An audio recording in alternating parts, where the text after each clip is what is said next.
What's going on, everybody? Welcome to Madrid United, Sunday evening, 7 o'clock. I'm spoilt for choice in terms of opinions tonight. We will get into what's happened over the weekend. So much has happened. And then, obviously, we will get into some behind-the-scenes information on certain players leaving the club that we've all been asking for. But how we actually about to see it, that is the big debate tonight, really. Plus, it is the announcement of the prize winner as well. I have the winner's name right here. I have the prize right here. The shirt is right next to me. That will come at the end of the show after we've discussed everything else.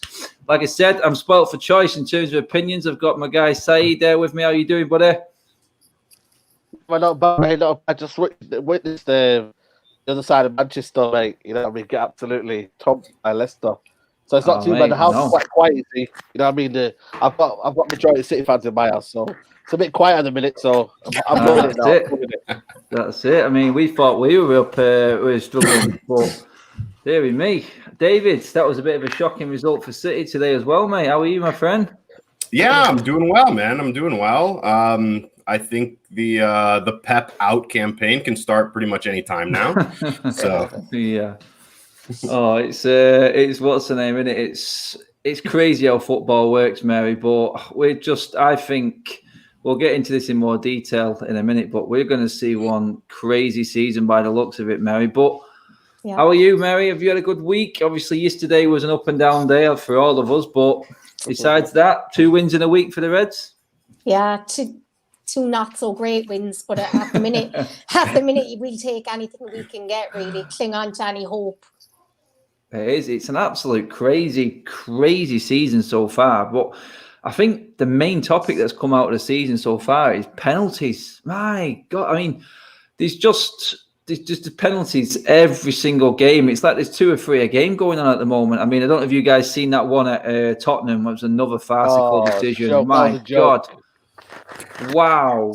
I mean, Mopai for us yesterday. I mean, that was pretty brain dead to lead with your arm, to be honest. That was pretty stupid on his part. But I've got a little bit of sympathy for Jose Mourinho, to be honest, on that one, because that, for me, was just a ridiculous decision. But I'm going to quickly come to you first, Saeed, on our game yesterday.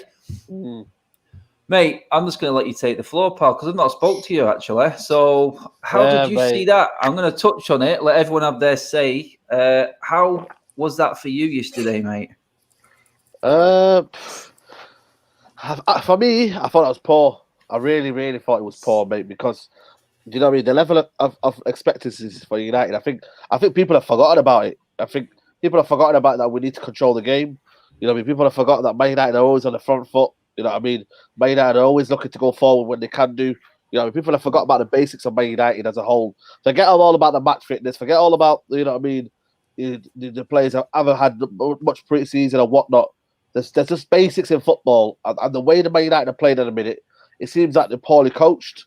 I don't know what has been done in the training ground. You have training days, don't you? Well, that training days, yeah. When is it being replicated on the pitch? I don't understand, mate. I really don't, mate, because they have a training session. Ole Gunnar Solskjaer tells them to play a certain way, and it's like when they go on the pitch, it's like they forget football. It's like everyone forgets to play football. Everyone's not in their positions. You know what I mean? We have Bruno do what he wants to do. Pogba giving the ball away. Wan-Bissaka trying to babysit Lindelof. You know what I mean? I don't know what's going on, mate, because and then you got the manager sat there for me. Like, it's quite worrying. He's sat there on his little toy machine, yeah? So I don't know what his toy machine does, mate. It's not doing the tactics, mate.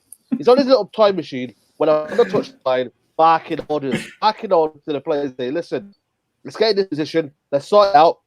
6th minute for me, it's unacceptable for Man United to sat back and almost invite pressure for Brighton to score and hope that they don't score. That's when I start to worry, mate. And we're going to talk about match fitness and pre-season. I just think that the basics of football, in terms of how we're almost like lethargically trying to limp towards the end of the game. We've done that towards the end of the season. I thought that was it for me. I thought, right, let's move on now. Let's start to play pretty football. Let's start to play football we all know. But it's almost as if now it's against a limp to get 3 points. It's like Crystal Palace game got found out. Crystal Palace could have had 6 or 7. The game against Luton, it's almost as if you're waiting for moments. It's like, when am Man United becoming a Moments FC? It's not about... I want us to play on the front foot, 90 minutes football. But it's almost as if now it's like, right, if we get another goal and we get a penalty here and there, we might just get a win. I'm like, you know what I mean? It's painful to watch, mate, and it feels like Brighton are us, and we should never ever be Brighton's position. They're the ones that should be on the front, on the back foot. We should be on the front foot, going for games. But it's for me, it's just not. It's unacceptable, mate. That performance. But people will tell result. But I just look at it. If we go like that in Tottenham, I think they'll pick us apart, mate. That's exactly it, mate. I mean, cheers for the super chat, Balu Singh. Bailly and Axel, he's definitely an option for me going forward, 100%. But yesterday after the game, Mary, I had a phone in, and there was a lot of people agreeing with what Saeed pretty much just said there, in terms of we just don't see patterns. We don't see a style of play. We don't seem to have some form of plan. Did you see it any differently yesterday? Because nearly everyone who I spoke to yesterday, there was some trying to defend Ollie, but the majority were just like, where does the book lie here? Because we were incredibly lucky yesterday. He got it wrong. Like I'm behind the manager all the way, but some things you can't accept, you can't forgive. He got the starting 11 wrong. Pogba, he absolutely should be nowhere near the starting 11. He stanked the place out. No tackles, no interceptions. Had the lowest pass accuracy of all of the Man United players. What was he doing on the pitch when he bought Van der Beek? Bailly should have started that game. Wan-Bissaka for me should have been hooked because he was getting done up like a kipper against Solskjaer. Every single time he went forward, he was getting absolutely done. No man's land.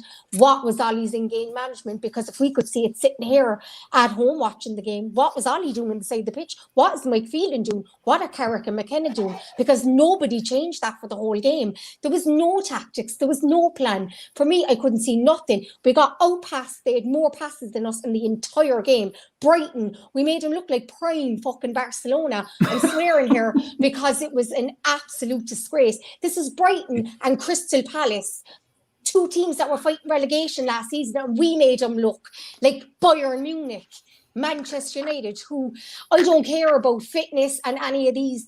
We have enough players to go out there, even without the lack of transfers, to go out there and literally put 4 or 5 past them. So some of it is on the players, but absolutely most of it is on Ollie. Some of these players are getting picked on name and reputation, and Lindelof must have nudes on Ollie because what was he doing on the pitch? Like, it was just, you know. He sent him Calvin Klein boxes, that's why. He sent him Calvin Klein boxes. Tell you, mate. It was an embarrassment. It really, really was. And to, you know, I'm delighted that we won, but you can't excuse performances like that. There's no excuse to win being unprepared. There's no, do double training sessions, triples training sessions if they're not up to scratch. And Pogba, you know, he had COVID. He's nowhere near match fit, but you don't play him. That's why you brought in Van der Beek. You start Van der Beek because Pogba had an absolute shocker. And this is unforgivable. And I agree with Saeed. He's sitting there on his tablet instead of being out there back on orders. If you don't want to go back orders, you send Mike Phelan out. Somebody in the coaching staff should be out there earning their money, because none of them should be getting a wage back this week. For me, not good enough.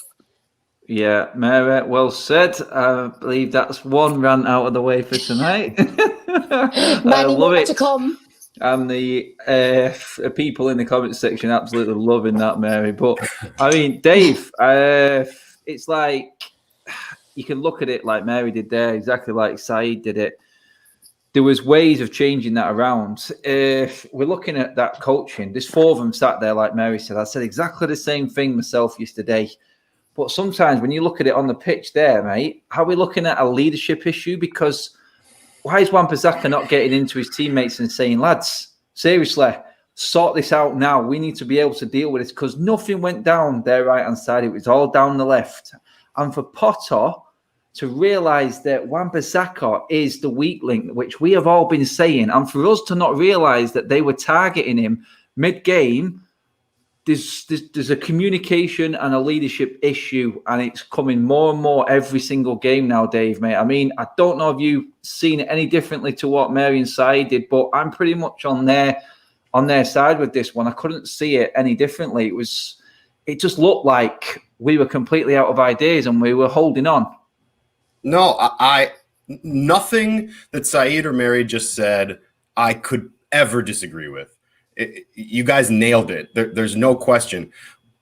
But I do have to step back from that for a second and kind of ask, why? Why are these things happening the way they're happening? Is Ole Gunnar Solskjaer stupid? Is Mike Phelan stupid? No. These are smart people. There's no question about that. And I know Saeed's going to shake his head. And that's He's shaking his head. yeah, I know he's going to be. But no, let's be really serious here. Whether he began his career as a physical education teacher, he coached Molde. These aren't idiots. These aren't people with a 50 IQ. These are smart people. And we can debate whether or not there are tactical issues, which certainly there are. We can debate whether or not there are team selection issues, which there certainly are. But we have to ask why. Why does Ollie sit there watching his iPad? Why is Mike Phelan sat there on the bench, not up in people's faces, not barking orders? There has to be a reason for this. Mm-hmm. The only thing I can come up with, and of course, we're just fans, we're just watching the game. We'll never know what the real reasons are because they won't tell us. All we can do is kind of sit back and say, okay, these aren't stupid people. They have to have a method to their madness. And I think that you're kind of onto something there with the on-pitch leadership issues. I kind of get the impression that Phelan and Ole are sitting back and saying, guys, go do it. We showed you what to do in the week. Go do it. And whether that's right or wrong is, of course, up for debate. Well, there you go.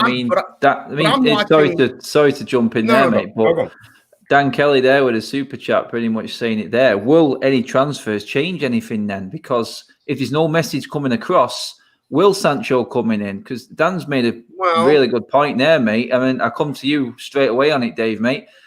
If Sancho comes into this team, yeah, it sounds great, but we've seen with Chelsea yesterday, with all their stars struggling to gel together. We're a team that doesn't seem to have a message from the training ground, like Saeed said. There's no message from the bench, like Mary said. So if someone else comes in, is this really the issue? Is it the players that are the issue, or is it the message coming across? Because I think if we do get a player in now of Sancho's ilk, then there is nowhere to hide. There really is nowhere to hide, because that would take the spending close to 350 million in 18 months for Ole. And that 100%. Is hard to hide behind, Dave. Would players change anything? You can't hide behind it. There's no debating that. But and of course, it's a combination of coaching and players on the pitch. And it'll never be anything other than a combination. It's never black and white. I wonder if the players are sitting here for the last 3, 4, 5 weeks since the last season ended and saying, where's my reinforcements? Where's my help? Why am I, as Paul Pogba, not being backed? It's not just about Ollie being backed. It's about the players being backed. They're sitting here. You think that they're naive to what Chelsea's doing? You think they're naive to the fact that Thiago went to Liverpool? Of course they know this. So if I'm one of them, if I'm Marcus Rashford, if I'm Bruno, if I'm Pogba, if I'm any of them, I'm sitting here and I'm saying to myself, this board doesn't care if I win. So why am I not being helped? That's a mentality problem. And I do worry that even if you get Sancho in this week, it might be too late to change that negative mentality that the board has instilled in the players. Fair point. Quickly, just to answer the super chat there from Ahmed. Yes, I did make a point of dealing with this situation. I made my points very clear. If you do follow me on Twitter, you will see what my reaction was to that. So if you want to know, I'm not going to say it right now, but there was a few choice words from myself on that exact subject, which I put onto my Twitter, which I did get a bit of a reaction from. So, yeah, I am not to hold back, but I can guess my man in that super chat is going to have a free ride tonight on the United stand with no one challenging him. That's not my fault, people. I don't choose who goes on the show, but yeah, well, it's just going to be one of them tonight, innit? Bruno had 17 goal contributions in 16 games. He might give the ball away 10 times, but he's going to try things over and over and over. 17 goal contributions in 16 Premier League games speaks for itself. I'd rather him try things than sidey Matic passing for me. You know, it's not even it doesn't work. He tried it under Van Gaal, and it's not going to get you anywhere but 4th and 5th in the league. It's as simple as that. We're looking to try and get past that. But Mary, I'll come to you on this next super chat actually while you're talking there. Ben Man, don't forget how well we played after lockdown. I saw patterns there. Most of them haven't even had a pre-season compared to all the other teams. Not many teams have had much longer. Excuses. I looked at City struggled today, obviously, but I've seen them play against Wolves, and they look really good. Let's be honest. You have to find a way. Gary Neville said it today. Of a club of this size, and he was talking about City as well at the time. This size in all the best competitions, it's a known fact that you're going to have a run of games, and the fixture pile up is going to be mental no matter what. This is a freak sort of start to a season. I will say that, Mary. But we had players who I thought who were fresher, who could have come on and made a massive difference, or even started the game before certain other players. Because I don't know if you've seen it, Mary. In the Express, in the Mirror today, and I've mentioned this before about the Sweden coach talking about Victor Lindelof being burnt out, and it's now being reported in the papers as well. How is a player who is being so poor recently still being put into a team when the management actually know that he is struggling with his fitness and he is struggling? He's looking like he's burnt out. This is another... I can say people will say it's a bit negative and having another go at the coaching staff, and I'll come to say next on it as well because I want to get his thoughts on this. But Lindelof, he's not looking good. People are saying that we've had a poor pre-season. Well, I'm sorry, Eric Bailly hasn't played any games. He's fit and he's raring to go. Why is Eric Bailly not in that team? And then I'm looking at Brandon Williams.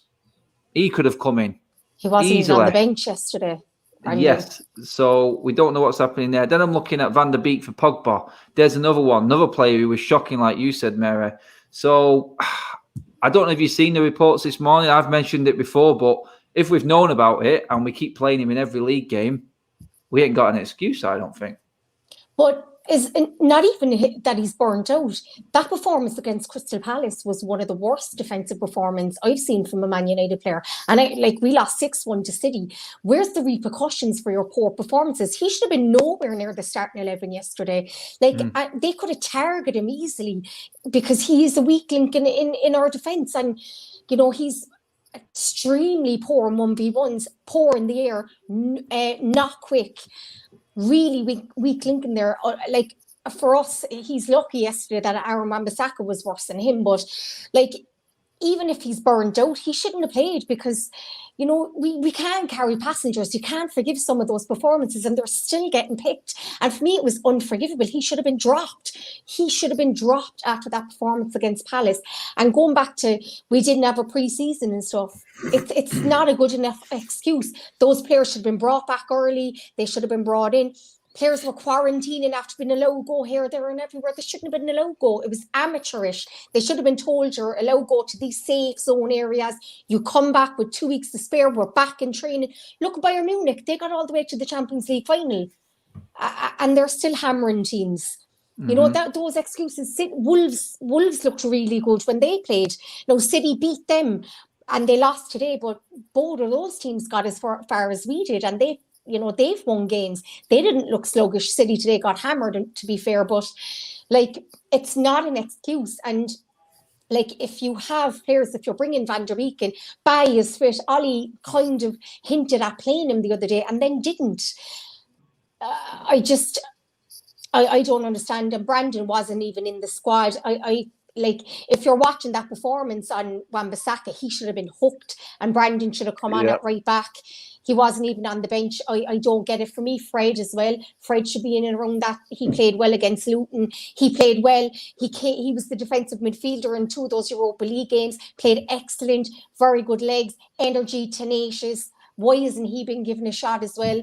If you don't want to start Van de Beek and you want him to come on for Bruno, then play Fred instead of Pogba. You know, it's just we have options. Ollie's not picking them. Saeed, mate, Yeah. I know you have a big issue with the whole fitness thing and everything like that. People are saying in the comments, Bayern shipped 4 today, so not too good. But I'm looking at Chelsea. Yeah, I'm looking at Chelsea, and anything can happen to any team in the league. You know what I mean? Anything can happen to anyone. It's just who is ready, who is more organised for that particular game, mate. I mean, I can't have someone who is obviously not fit enough and is burnt out in Lindelof who hasn't been playing well starting a game for me, mate. I just don't think that's acceptable for United. Yeah, mate. You know what I mean? And it's for me, it's just like, it's laughable, man. You know, Mary talks about the coaching staff as well. Like, it's just crazy for me how we've got, like, you know, Michael Carrick, you know, absolutely no level of coaching at all. You know what I mean? Mike Phelan, for me, outdated his coaching. You know what I mean? He's had a time, he's had an era. For me, he's in a different era now. You're looking at Kieran McKenna. Yes, he's done to that youth level, but, you know what I mean? It's not the same, man. You know what I mean? It's not the same as telling kids to run around and show a bit of energy. It's not the same, mate. You got to put things into practice. And I'm just concerned, mate, because I feel like Man United should have the best medical staff. I keep saying it. Man United should have the best medical team. We don't have it. Man United should have the best facilities in training facilities. We don't have it. You look across the road, mate. When you go to East Manchester, mate, they've got the training ground right next to the stadium. You know what I mean? World-class facilities. You know what I mean? You look at the coaching staff should have the best in the business, but we don't. And it's, you know what I mean? I've always said, if Ollie's not going to be the man, at least let him have people around him that will make him at least look better or can help him out tactically. And I'm just like, you know what I mean? There's some certain elements in our football I'm thinking, who's making these decisions? Like, seriously, who's telling United players to not pick up these positions? Where's the accountability? Like, seriously, like when you look at Wan-Bissaka, the amount of times he wasn't on his right back position, I'm just like, who's telling him can you not tell him just to get back on his position? Like, when like, I love Bruno Fernandes, but when he's giving the ball away and he's doing it several times, right, let's keep it simple, boys. Pogba the same. Where's the accountability from these players? I understand these players have a duty to almost eradicate their errors. I understand that. But as a manager, you've got to be in there to say to them, listen, stop it. Let's play the simple ball. Let's look for the tight spaces in behind Rashford. Let's look towards the isolated Martial and let's feed him off there. I mean, simple things you've got to look at.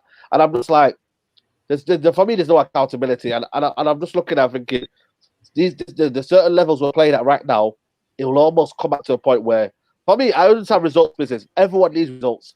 But when level of performances are this bad, yeah, then I'm starting to get worried because I'm looking at it thinking, so if against Tottenham, we almost play well for 20 minutes.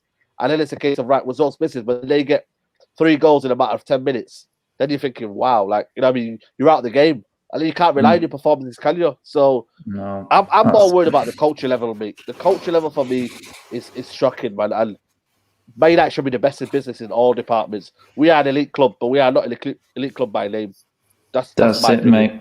Said stuck to his word for a long time regarding these subjects, people. So, you know, he's not changed tack. He's always been at it. So, you got to give him some on that. Graham Potter could have got United third. Ollie ain't it. It says Prince. I'm never going to pronounce the second name. Cheers for the super chat, mate. But yeah, Potter looks like he's got something going there. Mandy actually says, I'll come to you first on this one, Dave, mate. I think we should follow suit and go with 3 at the back with Maguire, Bailly and Mendes. And Maguire isn't a captain. It needs to go to Bruno. Leadership issues brought up again, Dave, mate. You touched on it a minute ago, mate. I've said it myself. Bruno as captain has been brought up a few times. Maguire, and I know the guy sat above you there and he's Beckenbauer, loves him. I think Maguire is the right player to put in. I just think the partnership and defence around him needs to be right to complement him, I think. But, I mean, have we got the players, when I get onto the players that are leaving soon, but have we got the right defence to play 3 at the back, mate? Who would your 3 at the back be, Dave? I don't think you can play 3 at the back. I think Tuanzebe's never fit. I would love nothing more. Cheers, Mandy, by the way. Sorry, mate. No, you're good. Thank you, Mandy. I would love nothing more than to see Tuanzebe get fit and really see what he can add to that defense. But you can't count on that. We know what the problems with Lindelof are. We know what the problems with Maguire are. I've got a conceptual issue with paying £80 million for a captain defender to come in and then be told, oh, well, we need to spend another 50 to make him good. That's a problem. And I appreciate that Vidic wasn't Vidic without Ferdinand and vice versa. But you can't tell me that you plop either one of those two into this squad and they look as crap as Maguire has looked at times. So, yeah, I think Bruno should be the captain. And I'm not saying that you need to drop or sell Maguire, but look around the squad. I don't see 3 at the back. I really don't. I worry that they're going to go 5 at the back because they can't stop leaking goals.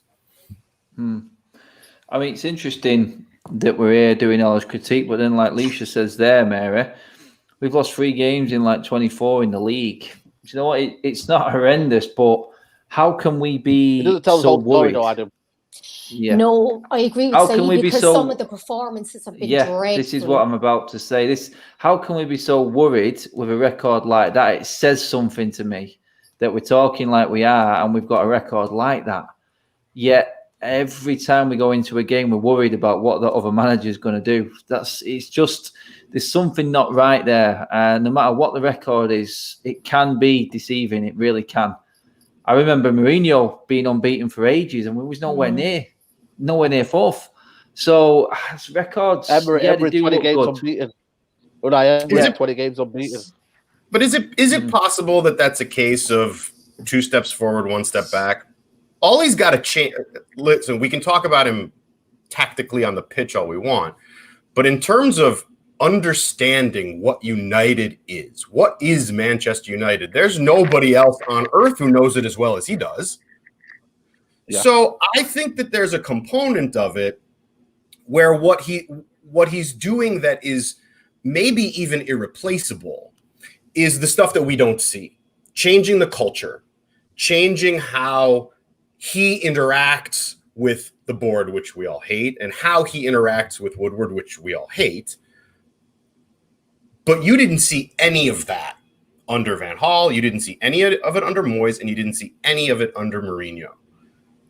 So I think that there's levels to this, and I applaud him for what he's done off the pitch. And I think that in our case, that's equally important. You just said it there, mate. Changing the ethos, changing mentality, changing everything at the football club brings us on to our next subject, which is looking like at the moment we could be getting some of this, what I have said has been holding us back in terms of the squad and some of the players. First of all, I'll come to you, Mary, on links with Pereira going to Lazio. Good for me. Please, let's make this happen. I swim him there on my back to get rid of him because, honest to God, the most limited Brazilian player I've ever seen in my entire life. You know, awful. What has he got? 4 goals and 5 assists in his entire Man United career. And he's supposed to be an attacking midfielder. He's not an attacking midfielder, doesn't have the brain for it. Too slow to be a right winger, can't cross, not powerful enough or intelligent enough to be a defensive midfielder. Really extremely limited, bang average, pre-season Pirlo, get in the bin, get out, take the 10 million and God bless. Yeah, Sai, I'm coming straight to you. You like that pre-season Pirlo comment there, mate. I know you mentioned that yourself. But Arsenal defend with a 5-4-1 and attack as a 3-4-3. This is the adaptability I was talking about. Cheers for that, Prince, mate. This is something that needs to be looked at. Saeed Pereira, mate. It can only be good news, mate. Yeah, mate. It's probably about time. Let's be honest with you, man. And I try to be as respectable as I can. You know what I mean? He's just not done it, mate. At Man United, mate. I remember when he came to the club, I thought, oh, you know, I watched him on pre-season. And it was unbelievable. Honestly, he came up with. I think they won the league back to back in the when he was in with the likes of other Joel Pereira and whatnot. But you know what I mean? He had qualities, but sometimes in Premier League, man, you need more than that. You need skills. You need to determination. You need the kind of fight.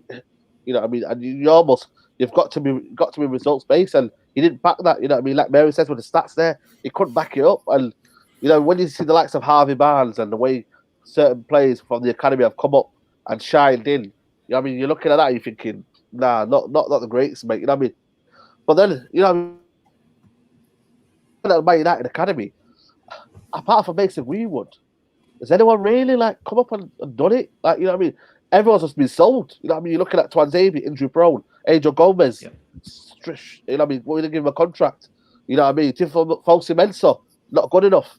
You know what I mean? Bradley Williams, maybe suggestion is he could be good enough, but people don't want him at left back. You know what I mean? I'm just struggling to see, you know what I mean? Our recruitment, our kind of qualities in the hasn't been great. And I think at Lazio, I don't know where he'll start because there's a lot of competition there, mate. You know what I mean? You've got Milinkovic Savic, you've got other players in there. I don't know where he'll start, Luis Alberto.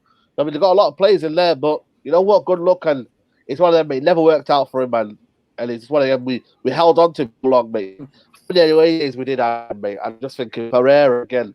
And I'm like, bloody hell, mate. Just literally it's the story ended, and you know what? Good riddance, mate. Good riddance. Yeah, that's it. I mean, got to admit, individual brilliance by Bruno won games. They'd right, Sally, mate. 100% he did. Let's see what else have we got. I'm just going to try bringing up a couple more super chats before we move on to you, Dave. On it, the guy in the black is the definition of a football Fico. Old Rick runs circles around him football-wise. Ollie in since day one. Well, that's your opinion, mate. I don't particularly agree with that. You know what it is, yeah. Like, I think it's become a case of now football Twitter.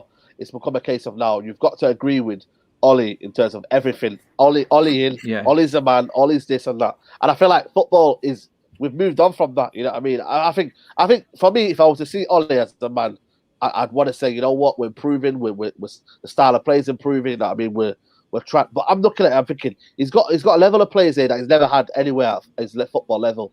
Looking at Cardiff, you're looking at what's it called, Mulder. He's never had these players before, and for 11 that he's got, for me, that 11 that he's got should be doing good enough. Should be at least be able to control the ball. Should be at least to be, you know what I mean, trying to strive forward. And then you look at teams like Everton. With what's this called, Ancelotti. There's a lot of top managers out there, and I'm not saying we're suffering under Ollie, but I just feel like we have done better than Ollie. That's my opinion, and that's why I want a manager called with Nagelman, Poch that can do better with this group of players and take us to the next level. I think Man United thinking about top four or whatnot. Yeah, and just to add, I've got no issue with Rick, obviously, people, as you all know, but Rick thinks that we'd be as effective with Maguire and Matic playing without Pogba and Bruno. And he also thinks Smalling is better than Maguire, and he's the best defender at the club, and Van Gaal is the best manager. We all know where simple passes and possession football get you. Like I said before, it gets you fourth and fifth in the league. If you're happy with that, that's fine. That's completely fine. But if you want to be the juggernauts of football, especially in the Premier League, like City and what Liverpool are at the moment, then you've got to take risks. If you don't take risks, you win nothing in this Premier League. It's as simple as that. There you go. Proof is in the pudding today when Leicester sussed out City and then started to press onto their advantage. So, yeah, I do it. But on to you, Dave, there, mate. I mean, Pereira, one player out. Comment there, though, from Eric Palmer pretty much backs up what Saeed just said as well, mate, which is Ollie not playing Pogba in the right position.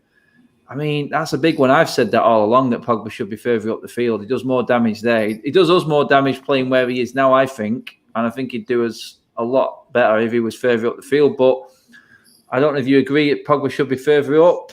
Should he be dropped for Van der Beek, mate? And Pereira's gone. Only good news, mate. Well, first of all, I just want to shout out one of the people in the comments, Welsh Dragon, who just said Mary for DOF. I'm 100% behind that. 100% behind that. Welsh Dragon's a top subscriber as well, mate. Well said. Yeah, very well said. So I'm glad Pereira's hopefully going to go. That would be helpful on a lot of different levels.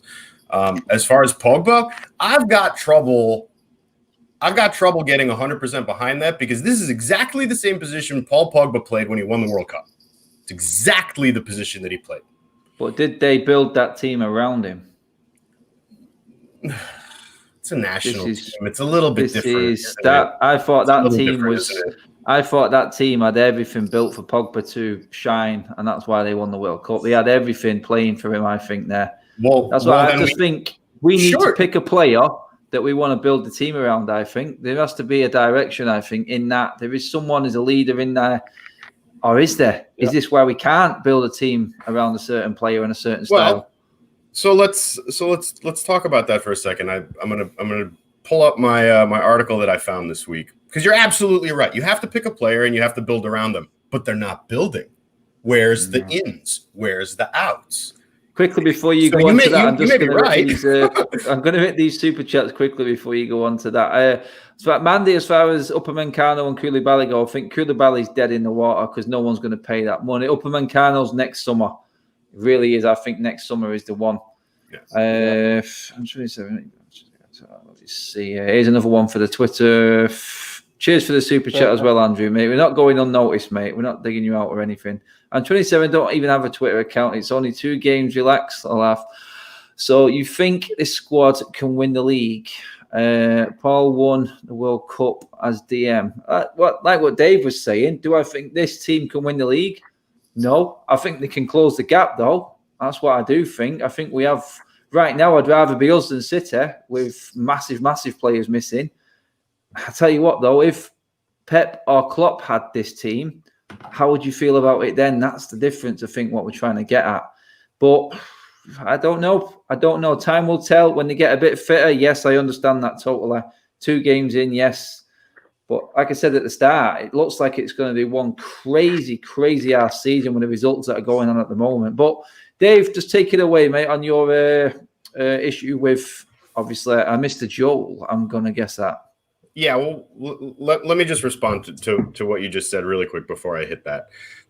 This is where I come from on the entire Ollie thing. And again, there's nothing wrong with anything that Mary has said. There's nothing wrong with anything that Saeed said or anybody who has tactical or strategic issues with the way this club is playing right now. I agree with all of it.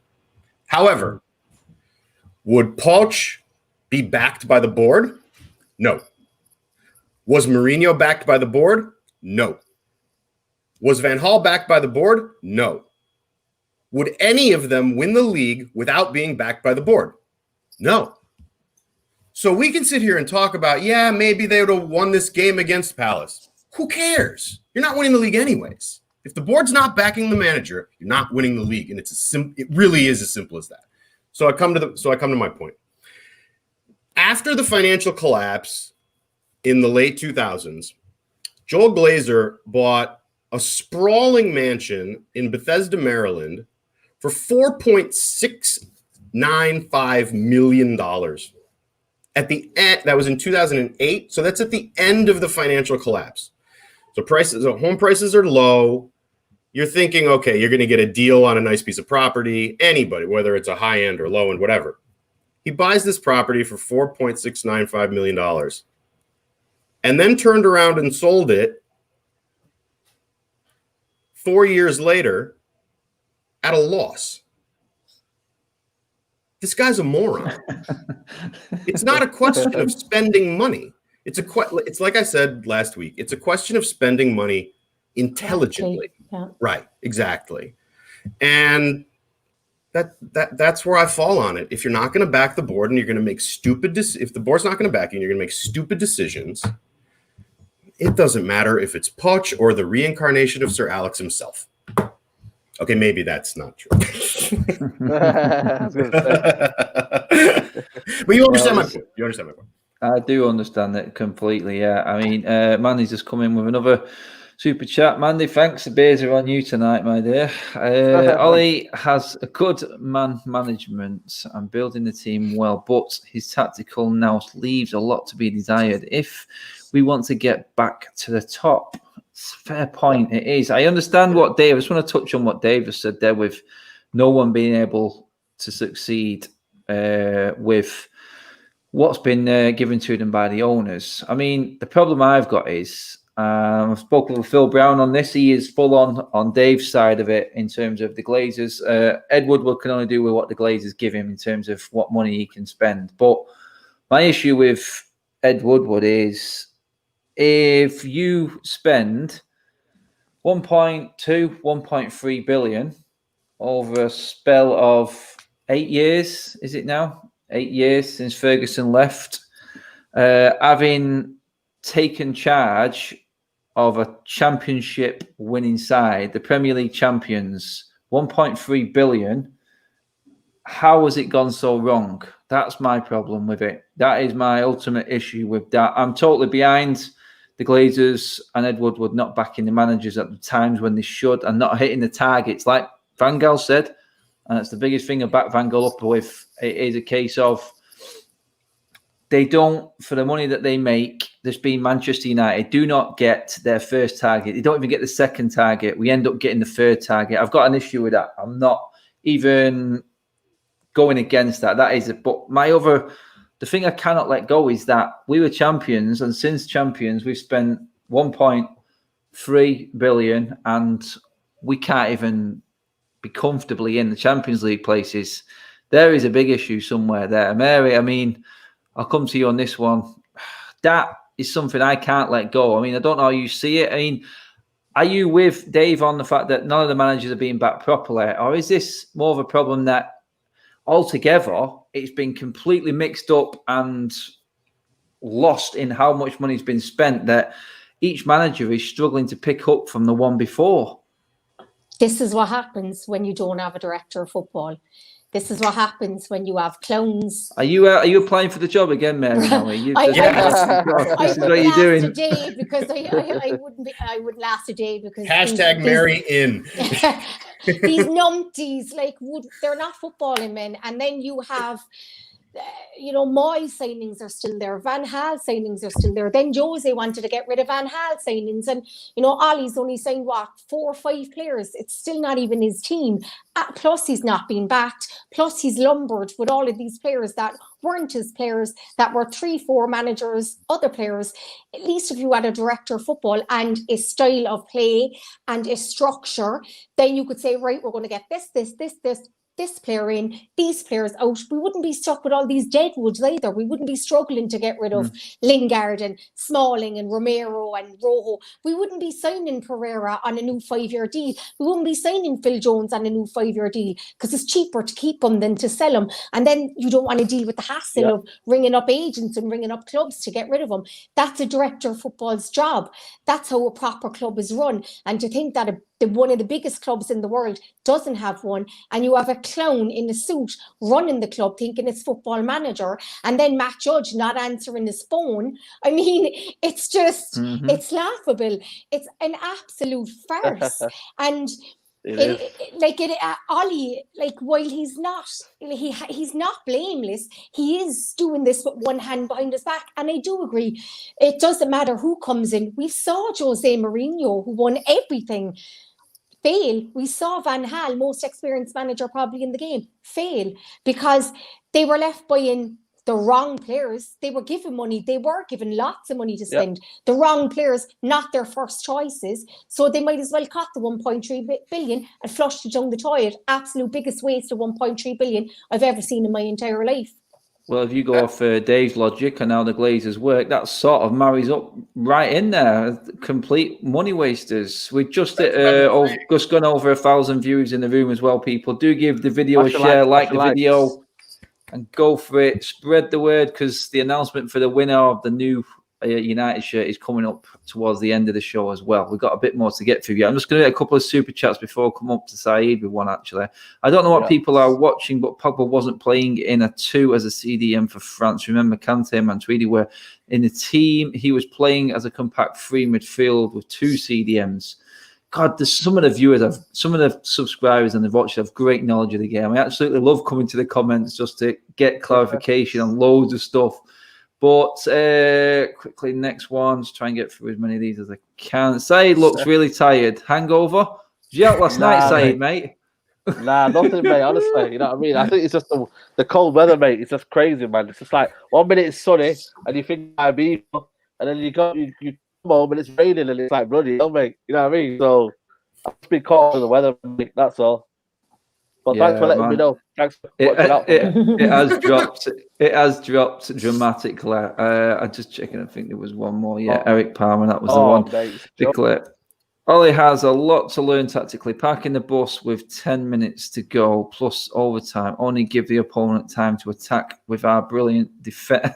Yeah, sarcasm. You can't use sarcasm on social media. It doesn't work, Eric, mate. It doesn't. But I totally get where you're coming from with that, and you are pretty much bang on. That sort of said, and this is where I had the issue with what Ricky was saying, actually. And I said it to him. I said, when you've got a manager who tactically downs tools and just says defend and try and hold this by bringing on defenders and trying to go defensive, where is the outball for a player like Bruno? When Martial's playing so poor, which he was, where's the outball? There's nowhere to go. You can only pass it around. We were being penned in.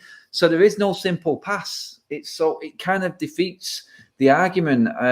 So that's the issue I had with it, because again, it comes down to them tactics, in-game management. Quick one to you, Said, though, going off what Mary was just talking about there. Do you think that when Ollie first came in, the board, Ed Woodward, took advantage of him? Because all of a sudden we've seen these contracts for Lingard, these contracts for Pereira, Mata. Do you think because he was so happy just to be in the job that he just went, let's just try and take advantage of this situation? Because it does look like that. Yeah, you know what it was? It was an excuse for a rebuild. That's what it was, mate. You know what I mean? It was an excuse to not sell the likes of Lingard, Pereira, you know what I mean, Jones. Them sorts of players would have been a rebuild. And the fact that we haven't done that, and that's a real shame, mate. It really is a real shame, because you were looking at Lingard, you're looking at the quality of, right, if you sell him on, sell Pereira on, sell Phil Jones on, and the likes of Sanchez, Lukaku, you could have a massive rebuild in this football club. But we didn't do that, and you have the perfect man to say, you know what? I've just come in a job, mate. You know what I mean? I've not had the likes of these players before. You know what? Yeah, give Phil Jones a cheeky 5-year deal. You know what? Give Pereira another 4-year deal. You know what? Give Lingard another deal. You know what I mean? Those terrible decisions. And you know what? I think everyone just got rid of the whole Mourinho kind of football, and everyone was just happy to say, you know what? I can deal with just having Mourinho. You know what I mean? These kind of contracts happening, because at the end of the day, Mourinho's playing that bad of football. I'll accept it. And you know what? Ollie's in charge. But he hasn't helped us in the wrong run now, because now we've got so many players we can't get rid of. Like he's talking the likes of Romero and Rojo. But who's going to want to buy Romero and Rojo? Like, seriously, like, who's going to put in a 10 million bid for Romero? And the Pereira deal, as much as I think it'll happen, if he demands a higher wage, or he says, no, I deserve 670 grand a week, that's going to be like, what, stay where you are, mate. Stay where you are, because we're not paying money, because we're a proper wrong club. We're not Man United when we were giving you 70 grand a week for doing nothing at all. That's it. That's exactly that, Said, mate. You pretty much nailed it there, pal. I think you just froze there, Said, as well, mate, right in the middle. But he's back again. He's back. But yeah, so I was just going to touch on it then. Yeah, no, it's all right, mate. We got to just do it right at the end, mate. You're okay. Yeah. I was quickly just going to go in. Dave, the other player, Smalling, we know pretty much he's going. He's training on his own. He's been left out of the picture shoot, photo shoot with United. So Smalling, rumours of Rojo, and Lingard has been speaking with a few clubs, mate. They're all good signs for me, mate, because that frees up a big chunk of wages a week. And that, for me, I think is where United are right now.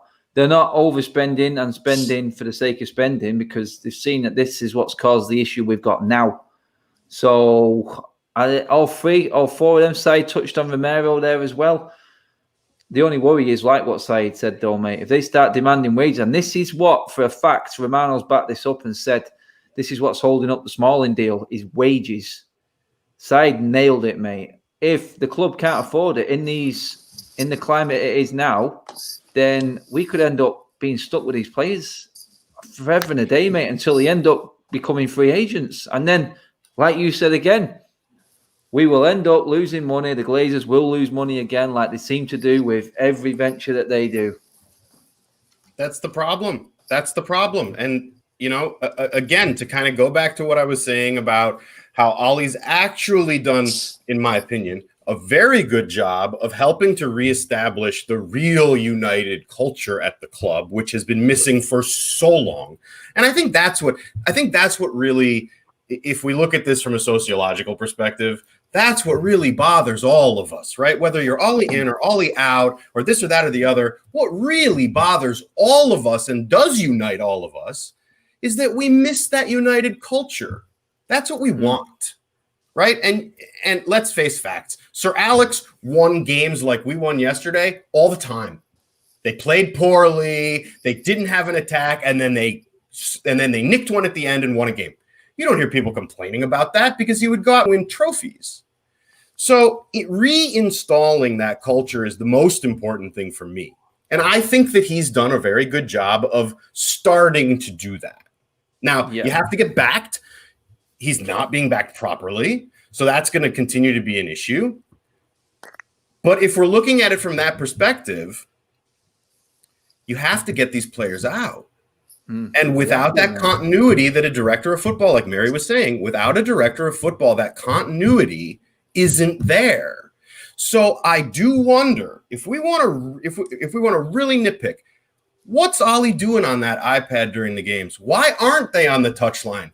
Is it possible, and I know nobody really wants to hear this, but is it possible that he's got bigger things on his mind than one early season game against Brighton and Hove Albion? Well, it's an interesting point. I'm going to bring that to Mary, but I just want to bring up Super Chat. Hey, I love being paid to be called a ficko. I must say, Andrew, mate, it's no problem for me at all, mate. Buy me a beer. But how many years of experience do you guys have coaching in the Premier League? Don't be overreactional. Like I said, only 2 games. Well, to be honest, mate, we started the season very similarly last season, and we wanted this one to be the one where we actually started to progress and move on. But we've just gone back to square one.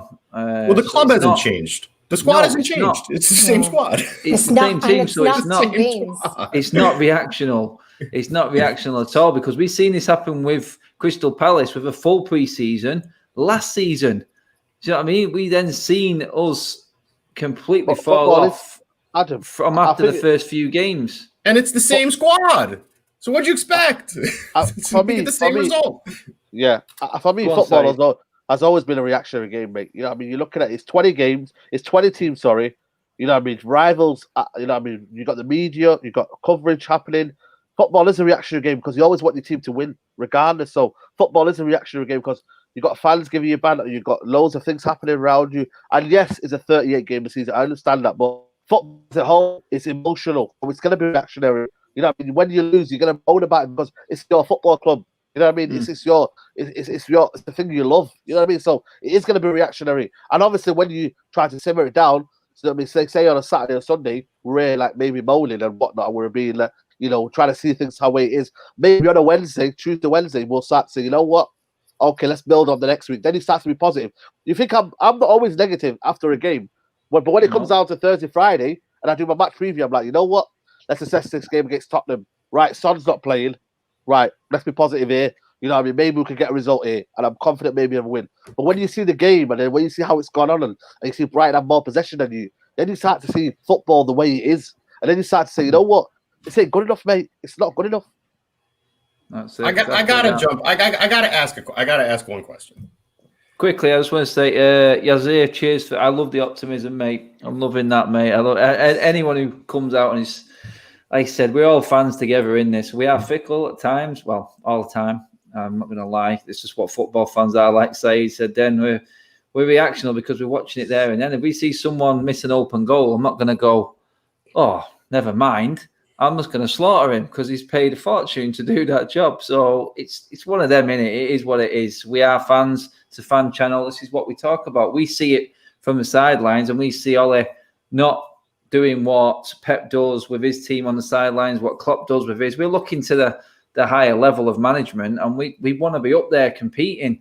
So we have to try and talk about it and try and figure out how we would see it getting better. So that's just what it is. But Yazir, loving it, mate. Cheers for that, mate. But Mary, like Said said, then there is. And sorry, Dave. I think you were just about to say something then. I lost myself then. Sorry, Dave. What was you just going to say? Really quick. You were just going to go. The Mary's That's director awesome. of football, I think, is the ultimate issue above anything, and the power-crazed lunatic that Ed Woodward is. Because Dave nailed it by saying, we are going to be getting these players out the door a lot smoother, a lot easier, because there would have been clauses put in these players' contracts which make it easier to sell them on. A director of football does that. He not only recognises players, but he sets the contracts out so it helps the club in the long run with a buyback, a sell-on, things like that, Mary. And that's what United are drastically missing, because this is why these players are lingering around. There's players on Romero's 70 grand a week. There's players on 5-6 million a year. Gallo's on 120k a week. You know, Lingard is on 100 grand a week, 6 million, 5 point something million a year. Like, it's just Crazy. Who's going to pay? Smalling's on 3.6 million a year. Phil Jones 4 point something million a year. Like, stop staring at me, Mary. Oh my god! You know, who's going to pay these players these wages? No wonder they want to sit up in the stands, because half of them aren't even playing. Mata not even on the bench yesterday. 8.2 million a year. 8.2. We gave Mata a new contract worth 160 grand a week. Like, you're telling me that Ed Woodward is better than a director of football? Who's telling me? And that fan is saying, "Oh, it's only 2 games. You shouldn't be reactionary." But this is Manchester United. Should we be accepting this bullshit? Should we be accepting mediocrity? We're used to winning Champions League, winning titles, competing at least for titles. And you're telling me we should accept Pereira and Lingard and Mata and Scott McTominay? No. Igalo? No. Not good enough. Absolutely not good enough for Manchester United. I'm not accepting mediocrity, and you're going to be damn sure I'm going to moan about it on here and on Twitter. That's what we are as fans. We want our team to win. We want to be first. We want to be the best. Not 4th, 5th, 6th, 7th. Not good enough. Yeah, that's exactly it. Just quickly there, Andrew, mate, steady on with your. I appreciate the super chats, mate, but there's no need to get personal with your comments, mate. We're not here for that, mate. So do cut that out, mate. It's not on. So yeah, that's all I'm going to say with that, mate. I'm not even going to bring that chat up with you. So yeah, that's all I'm going to say. Mary's right. Mary's right, guys. But let me just put it into a little bit of a different perspective for a moment. How'd that Champions League final at Camp Nou go in '99? How many times did Munich hit the post? How did we look in that game? And we nicked it at the end. Pretty much what happened yesterday, right? Yeah, pretty much. Difference, right. The difference is that you had a solid foundation for the club. You had a strong board who knew what they were doing and wanted success for the club. And Ferguson got backed everything he asked for. And you don't have that now. Nope. We're just spinning wheels. We're just spinning wheels. And I get reactionary, and that's fine. But like, can we find a little bit of joy in nicking a game in the 97th minute? Like, that's fun, right? It's supposed to be a little fun. Mate, football has gone absolutely mental. The game finished yesterday as a draw, and we came out of it with 3 points. That's breaking it down for you. So, right, guys, we're pretty much just under an hour, so I have to hit the competition time and actually announce the winner. Drum roll. United shirts. Who's got a drum roll? Yeah, right. I had loads, but the winner of it all, I had to break it all down. I narrowed it down to a few, and then I read out the explanations to Alfie, and I told him to pick from the explanations of why the goal was so important to that person as to why, and he picked the winner for me. So that's how I did it, because there was a few obviously who picked the same goal. So this is how it was decided. The winner of the shirt, I have it here, and it is the black United shirt. It is an extra large male, and it goes to Martin Farnsworth. Mate, your explanation of the Mark Robbins goal in how you described it, on a cold January night with United fans holding banners up with Fergie's head, wanting him out of the club. He was there at the ground on that night. His whole explanation behind it all was absolutely immense, and it just hit the mark for me. That's where I wanted it, and that's how I wanted it to be. So, mate, you have won the prize. I will be in touch with you on Instagram. I will DM you with all the details, get your address. But congratulations, mate. You are the winner of the United shirt. And I think the best shirt, mate, as well. I'm going to say that. Yeah. Quickly before I finish, I'm just going to bring up, I think our man Reese has come back. Reese was the winner of the actual United model, which our man Dave did. But Reese, just saying good evening to you. Remember dominance, happiness, 99 Yes. Loving it, mate. Absolutely loving it, Reese, mate. It's a good way to finish this show. But quickly, I've not asked you guys. So I'm going to ask you guys now, one by one. Dave, most memorable, most important goal combined for you while you've been watching the Reds? No pressure, mate. No, it's an easy one for me. So I lived in Bristol in 2011 and 2012, which was wonderful, and I miss it. And I found a little United pub in Bristol, and I was watching the United City derby when Rooney hit his overhead kick. So I was amongst the Reds for it, and it was emotional and awesome. So for me, that's the top. Mary, what was yours? I'm giving away my age here, but the Steve Bruce header late in injury time against Sheffield Wednesday. If that hadn't happened, we don't know what would have happened. I know the Mark Robbins one, obviously, but for me, the Steve Bruce one, because it was just, like, to get that first league title after 26 years, and the celebrations from Fergie and Brian Kidd as well was unbelievable. Yep. Unbelievable scenes. That was crazy. I remember that like it was yesterday, Mary. I really do. Saeed, mate, one of the younger generations of us. What was yours, buddy? Obviously, I'm about you guys. I'm going to go for my first ever game when Rooney debuted. I got tickets from, I was in primary school at the time, and I got tickets from a charity, and they said only 10 of you can come to the game. And I don't know what I did, but I made sure I got them tickets. And first game, Wayne Rooney, I think it was his debut, hat-trick, Fenerbahce. I'll never, ever forget that game, mate. The atmosphere out Trafford was unbelievable that night. I love that, mate. I love that. My experience absolutely brilliant shout, that one, mate. Everyone, mine, I was going to tell you what mine was, actually. Mine was 1991 in Rotterdam on a boggy pitch against Barcelona. It's my scarf. Mark Hughes went round the goalkeeper from an impossible angle with the old style mitre ball, I might add, and absolutely drilled it into the bottom corner and pretty much sealed the win for us. I'll never forget it. I can still remember being in school that night. I can remember Clayton Blackmore's clearance off the line late in the game. Crucial.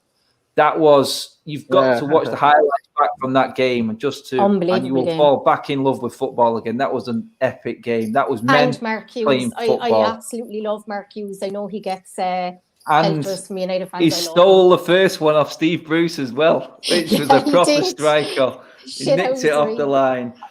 Guys, it's been a brilliant show again. Absolutely loved it. I can't believe we're over an hour now. So I'm just going to give you a quick run around just to shout your socials out for everyone to get in touch with you. Dave, just give the people a shout out for yours first of all, buddy.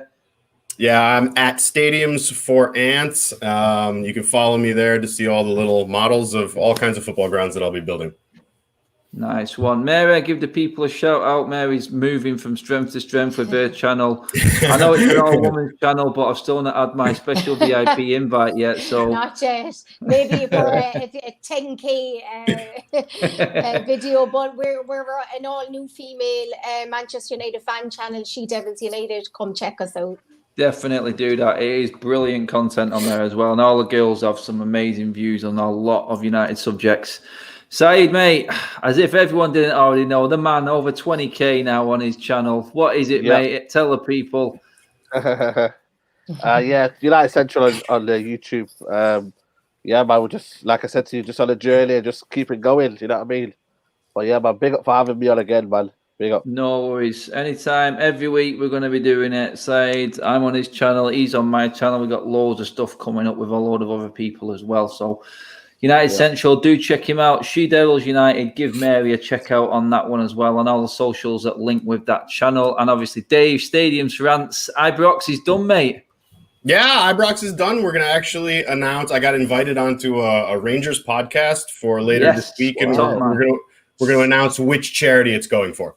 Brilliant, Nice. mate. Absolutely love that. But that's it, people. Give the video a share, give it a like. Obviously, subscribe to the channel if you are watching for the first time yourself.